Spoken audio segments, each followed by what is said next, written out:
Hello everyone and welcome to The Build Show. I'm John Peitzman, JP, Certified High Performance Coach and creator of the Build Framework. I work with individuals and teams all over the world to help them thrive in their personal and professional lives. And as your host on this show, our aim is to help transform lives one guest at a time. And how do we do that? We do that by having amazing guests. And today is no different. We have with us Kate McCoy. Kate is a passionate lover of the wilderness, an adventurer, a gemologist, a diamond grader, and a fine jewelry designer who's traveled the world. Through her own brand and partnering with exclusive hotels and corporate businesses, she's an avid supporter of nature conservation. This includes a recent collaboration with world-renowned architect, hotelier, and nature warrior Bill Bensley, where she created an exclusive collection to raise important funds to aid in protecting the environment. At the heart of her passion, Kate has a reverence for nature, a desire to help others feel special and loved through the pieces she creates, and works from a place of giving and receiving in her approach to business.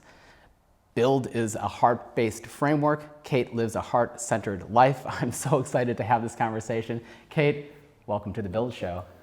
Thank you, JP. Thank you for having me. Yeah, it's so great to have you here. It's a real pleasure, actually. I love your framework. Well, thank you. Yeah, I do. I think, it really resonated with me in the sense that, if I look back retrospectively on the different steps and processes that I've gone through, kind of naturally, I guess, in a way of getting in touch with my intuition and then sort of following intuitively through, I've been in business now 13 years. Right. And reading the Build framework, I was like, oh yeah, it's so makes natural. Sense. That totally makes sense. Right. Yeah. Well, before we dive into it, what is your story? I kind of wish that I had known about the framework when I started. So for all those people out there who are new to creating a business or really embarking on the next level, the next step, follow the framework. It's a no-brainer. So thank you very much. Thank you for that. Yeah. And that wasn't solicited, but I hear that a lot.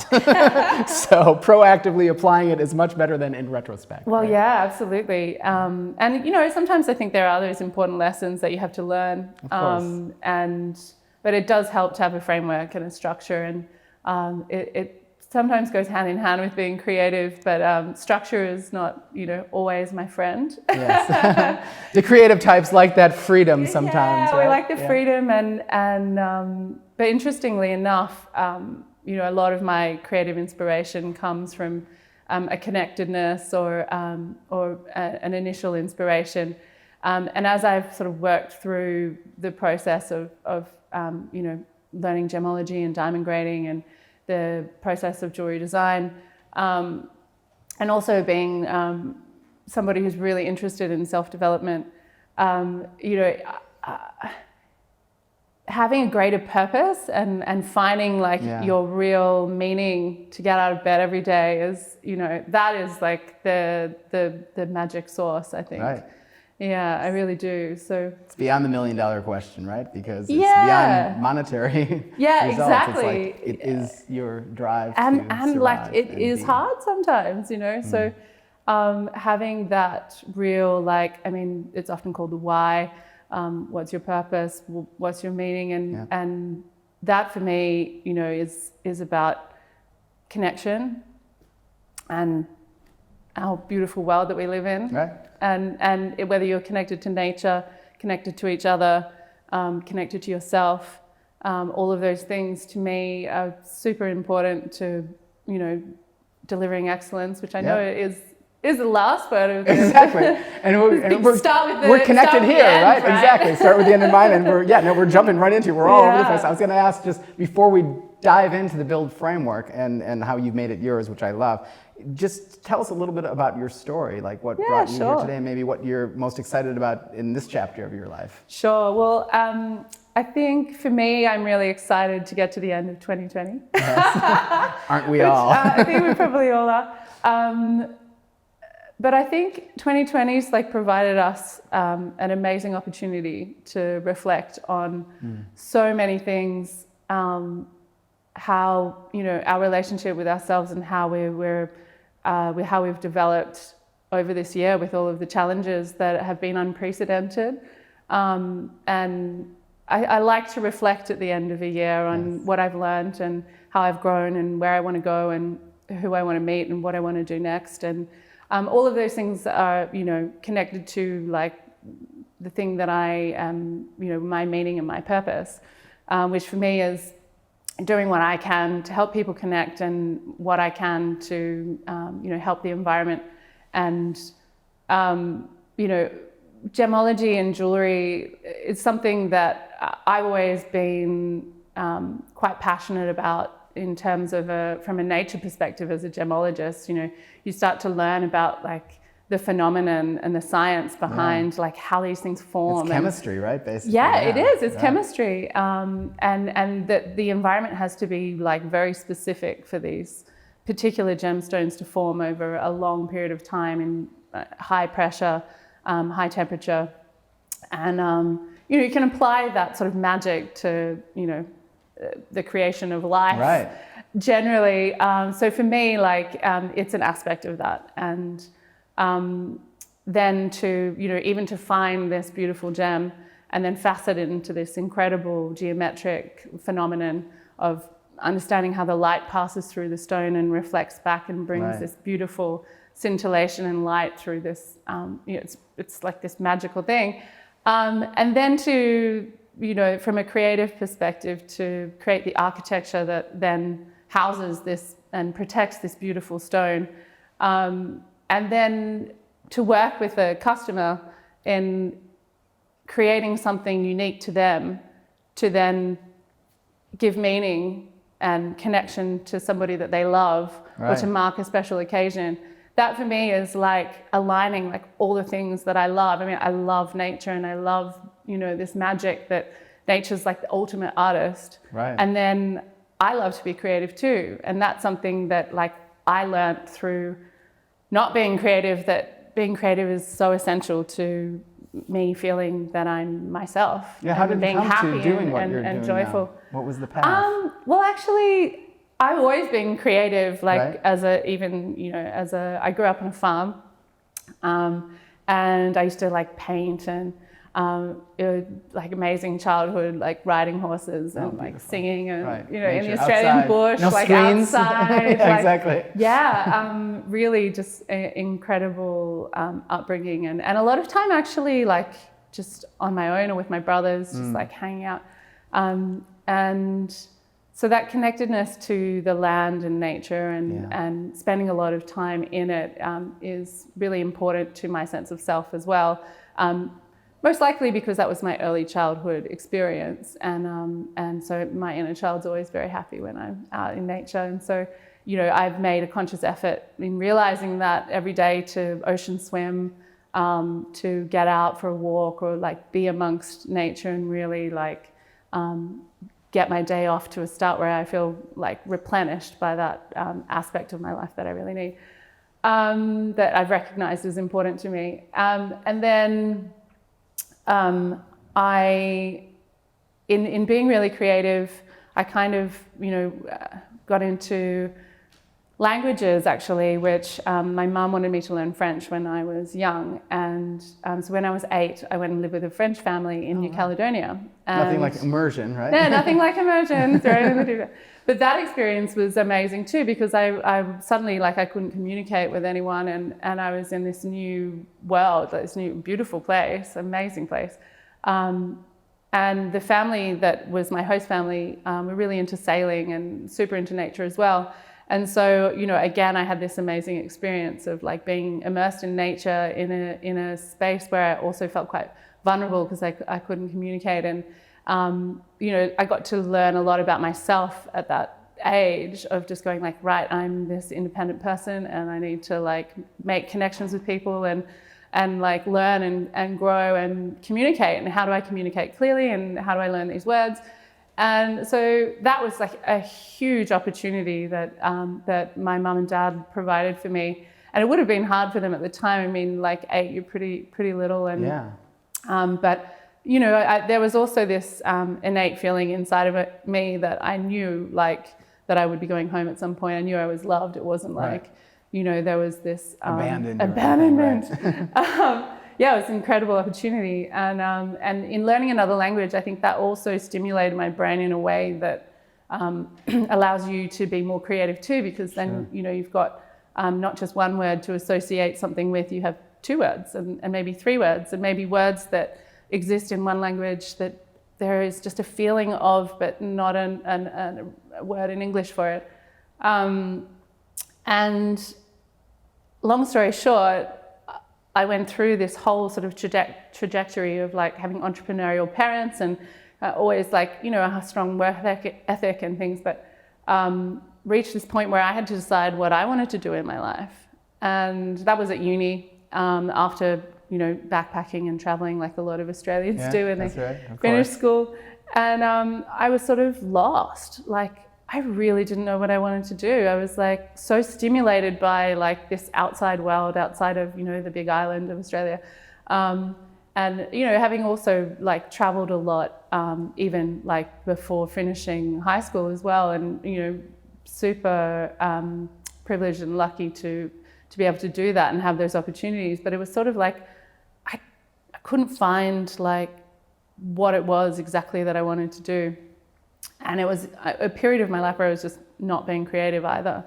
And I actually kind of went into like a down spiral of just like, what am I doing with my life? and I think that's actually like just very natural and normal for a lot of people. Yeah. And if they're not forced to make that decision, someone else makes that decision for them. And eventually like that. There's regret. Yeah, or like there's a trajectory that you're on and then suddenly you're like, I don't want to be a doctor, or I don't want to be a lawyer, or I don't want to be like, what am I doing with my life? And I can't do anything now because, I'm like, it's too late or whatever. And it's never too late. Like, no. And so I feel incredibly lucky and super grateful for having that experience then. Right. And then it was intuitively, actually, I was like down the dumps, walking down the street. And I walked past an art shop and I like kind of just like found myself in the art shop and then found myself like buying stuff. and I went home and I just started painting and it was like someone had just released something in me that was like, I think this is what it feels like to feel joy. Right. And it was like, okay, like I recognize like I need to be creative. Like I haven't done anything creative for ages. So I changed my degree and this was at COFA at UNSW to do fine arts. And, there was also like all of that judgment, like, fine arts, like it's all wishy-washy, like what are you doing?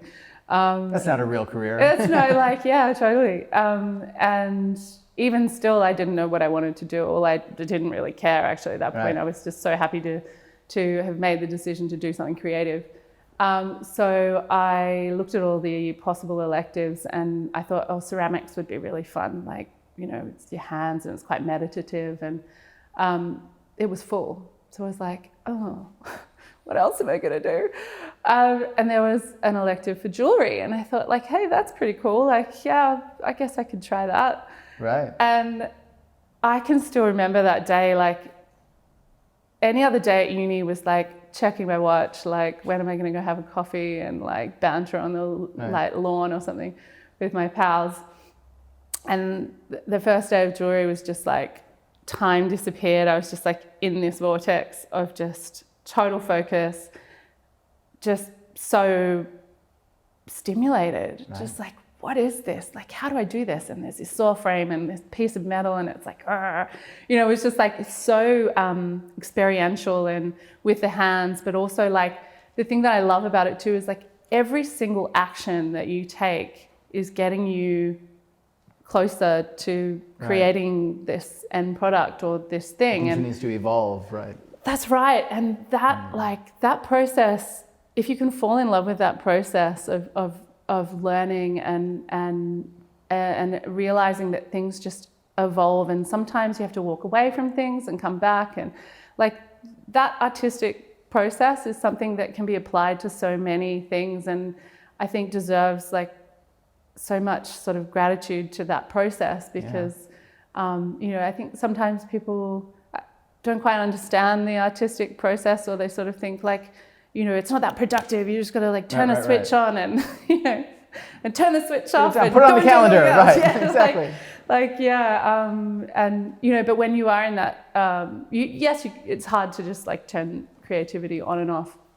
And meditation definitely helps to get you into like a sort of flow state to problem solve and come up with ideas and things. And essentially design is problem solving, right? And yeah, so finding jewelry at an early sort of age in my life, or like a pivotal time for educational kind of stage of life. For me, I feel like very lucky to have found that. And you've been doing that ever since, right? I have. Wow, awesome. Well, let's dive into the build framework and talk about how that works. For those of you who are slow learners maybe and still don't know what the build framework is all about, it's an acronym. Build stands for build relationships, understand the business, implement strategies, lead and inspire, and deliver excellence. And what I love about this show is that even though the build framework is consistent, the guests make it theirs, right? With their experience and anecdotes and the rest of it. So let's just start with B, build relationships. So what are some of the most important or pivotal relationships that you've had in your journey? So I think, you know, a common thread would be the relationship that you have with yourself in terms of like, you know, in order to have relationships with others, you need to be clear with yourself on what you're about, what your values are, what your intentions are, what you want to achieve in life, what your greater purpose is. But actually, like in creating that relationship with yourself, it's actually not about you at all. It's about like what you can do for others. So like, you know, in service and in creating relationships with others, it's like, how can we help each other, or how, like, what can we do together?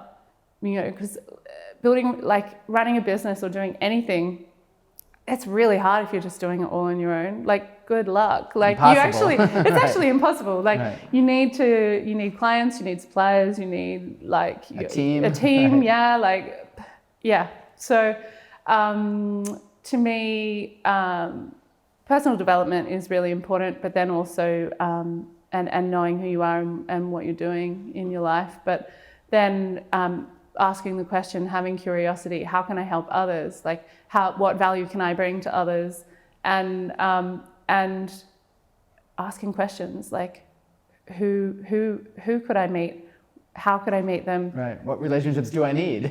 Yeah, exactly. What relationships do I need? And then also like being ready for the relationships that pop into your life that you didn't expect, right? Yeah. I mean, a key one for me is meeting Bill Bensley, as you mentioned in the intro, which is, you know, I was asked by a friend to go to Cambodia, and I was thinking like, I don't have time to go to Cambodia. Like, I'm so Who busy has time right to now. go to Like, Cambodia, right? Yeah, and she just said like, trust me, you have to come. This place is incredible. And I was like, okay, like, I'm just gonna make this happen. I'm not quite sure how, but I'm gonna do it because you're right. And you know, there's no time like the present, and I'm a yes person anyway, naturally. So I was like, right, okay, yes, I'm coming.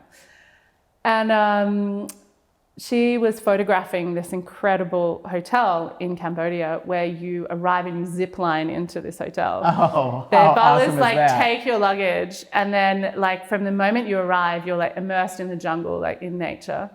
And they walk you through the jungle up to this big tower, and they give you a quick briefing on how to zip line. And then the next minute you're in this harness, like careering across the top of the jungle for 350 meters of like proper like jungle view. And then you go across a waterfall, which is like, you know, flowing dramatically, and it's pretty exhilarating. And you land on this landing deck, and that's kind of like, right, okay, now you're at the hotel. Like, now you've landed. Welcome. Right. Who wants a cocktail? What an entree. and you know, I was there like in total admiration of this place, because like every single nook and cranny down to the experience and arriving and everything is like thought of and curated, and it's just incredible design. And so I'm sitting there at breakfast one morning, and this tall, charismatic guy comes bounding through the like restaurant headquarters, and he sees me, and he comes straight towards me and sits down, and he's like, "Hi, I'm Bill Bensley." And I was like, "Oh wow, this is the designer guy that built this hotel. This is amazing. And so I was just sort of like sitting there going, hi, like, ooh. And just thinking like, wow, like the first thing I said was like, I'm just so in awe of your amazing creativity. This is such a cool place. And he was like, so what do you do? And I was like, I'm a creative too. Like, it's like, I design jewelry. And he was like, what kind of jewelry design? And like, what stones do you love? And, like, what is it that you love about it? And like, and I was like, well, I love nature. And he was like, me too. And like, right. We're just like chatting, and like all of these alignments were sort of coming naturally in conversation to realize that, we had the same values around nature, but he was like really doing it. Like he was there, like he actually built, he bought the place that the hotel is situated in at a logging auction, posing as a logger, because he didn't know what he was. He didn't want it to be logged. He didn't want it to be logged, but he didn't know what he wanted to do with it. But he was like, I don't know what I'm going to do with this, but I need to stop it from being logged. So he purchased it and then came up with all the concepts and everything later. And he provided me with the opportunity to go out with the Wildlife Alliance team, who are a ranger team that the hotel actually funds in order to protect the area from illegal logging and poaching, because whilst he sort of purchased this area, there's a lot of legal stuff that goes on in Cambodia. And there's the government is really big on protecting the Cardamom National Park, and they have like the Royal Gendarmerie, who are part of Wildlife Alliance. And anyway, so I like, after this breakfast meeting, he was like, why don't you go out with the Wildlife Alliance people? And I was like, yeah, that'd be amazing. So there I am, like, I felt like I was back on the farm on the back of a motorbike, like careering through the jungle, and really seeing people like doing the work, and that was super inspiring. And then I came back and I was like, yeah, we confiscated like a chainsaw and these owl snares, and I saw these wild orchids, and it was so cool. Right. And he was like, great. And then the opportunity developed to create a collection of jewelry for the hotel, to help, where 100% of the profits of the jewelry that we've created go to Wildlife Alliance. And for me, like, it was just like a moment of full circle where I was like, like, this is like totally what I like. This is my thing. Like, it's been here all along. It's this reverence of nature. It's like, people see jewelry and it's a talking point. They're like, wow, that's a really beautiful piece of jewelry. Like, where did you get that? And I went on this amazing holiday, and actually it's this place, and they're all about protecting nature, and actually this piece like contributes to protecting the nature of this particular area, and it reminds me of the holiday that I had, and my partner bought it for me, and it was really special because it was our anniversary, or whatever it is. And there's this story that jewelry creates, and this connection that jewelry creates. And for me, it's also about the reverence of these gems that are like naturally formed, and then to bring that back and give back to nature for providing these things and providing me with, this amazing creative skill is like, it just feels like full circuit. It feels really good. And that's the relationship with nature too, right? So it's not just the connections you have and those, but it's like even the inanimate relationships, right? Totally. And then, like, I think as far as like making these things happen, you have to understand like the business of how to get from A to B, right? Well, let's go to that. So you understand the business. So what are some of the key elements of understanding the business that you'd like to share with our listeners today? So I think like a big one is sort of, going back to the relationship thing, is just like finding the people that you need to work with, understanding like what needs to happen, what do I need to do? Like, how am I going to get there? And seeing that actually there's this whole journey, and realizing like, there's heaps of stuff I don't know about, like import-export to, an international, like for international business, or like, who can I meet? Like, okay, Austrade could help me, or like the Chamber of Commerce, or like someone. So it's like, I need to build some relationships there and work out like some answers, because I have questions. So I think, like understanding the business always starts with questions of like, okay, what don't I know? What's the next step? Like, what do I need to do next? And who can help me do that? And how can I help them? And sort of like, this flowing relationship but also this sort of curiosity, and also I guess understanding that you need to back yourself in these situations, that yes, you can do it. So that comes back to the relationship with yourself. Yep, that belief. That the other person, the belief that the other person is also going to be willing to help you too, right? So yeah, it's I think understanding the business, like there's so many layers to that, but fundamentally it's like working out how to get from A to B.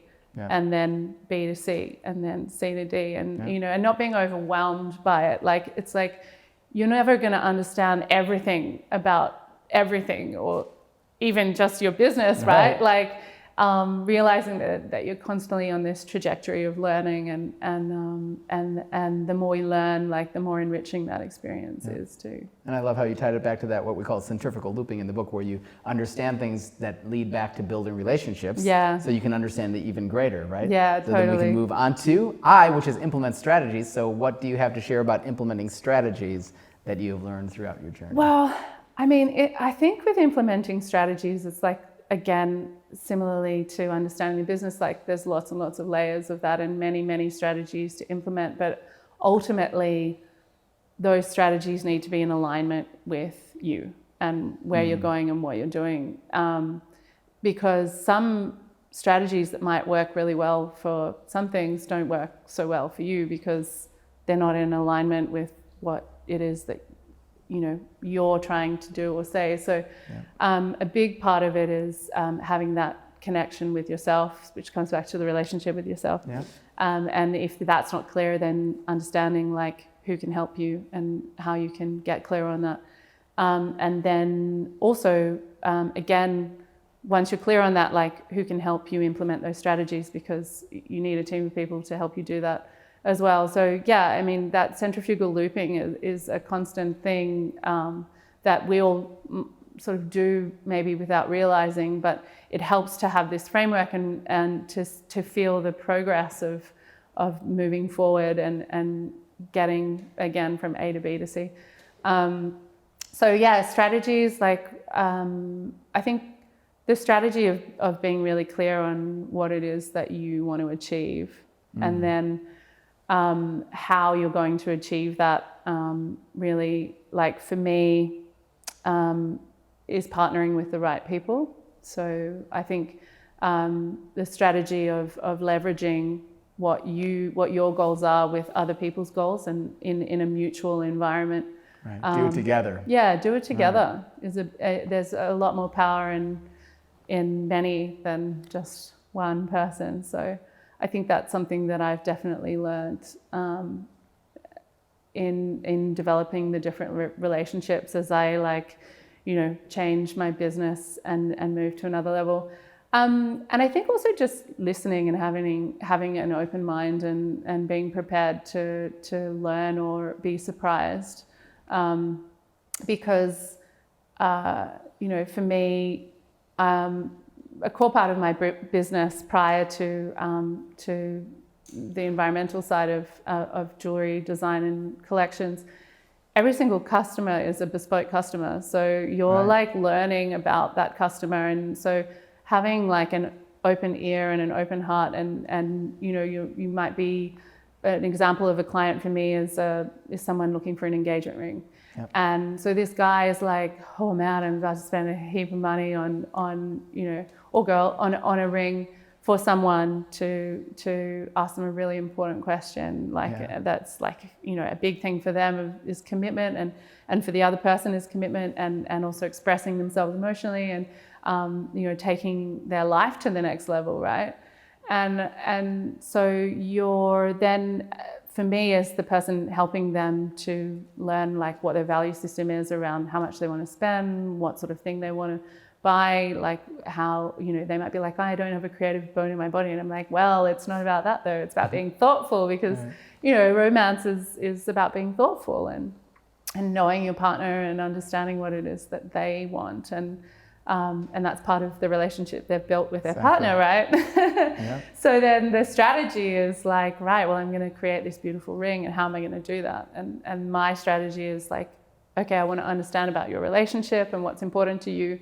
in terms of like your values around like, you know, even down to what shape, what color, you know, what does she wear? Rose gold, white gold, yellow gold? What's her skin tone? What do her hands look like? What does she do for work? Is she active? Like, what sort of clothes does she wear? What's your house like? Do you guys live together? Like, what's the interiors like? You know, the strategy for me is like deep diving into like really who people are, and really listening to what their relationship's about or what their partner's like. So yeah, I think you can never fail from listening. Right. Yeah. Essential strategy. Yeah, listening. I think so. That's awesome. How about leading and inspiring, Elle? So how do you lead and inspire every day? I mean, I think you've got to take action, right? Like actions speak a lot louder than words. Just preaching from the mountaintop, right? I'm leading you. you. Do it. Come and follow me. Exactly. I'm up here. Climb. Yeah, I mean, for me, like creating this collection because it's something that I truly believe in terms of Nature's Treasury collection and giving back to nature and being prepared to forgo like my profit to give back to nature is like all businesses should be doing this. Amazing. Like Yeah, I don't understand why people aren't doing this. Like we just don't need to be so greedy. Like if we're not giving back to nature, we're not going to have anything here to go forward with. So like, wake up, everybody. Right.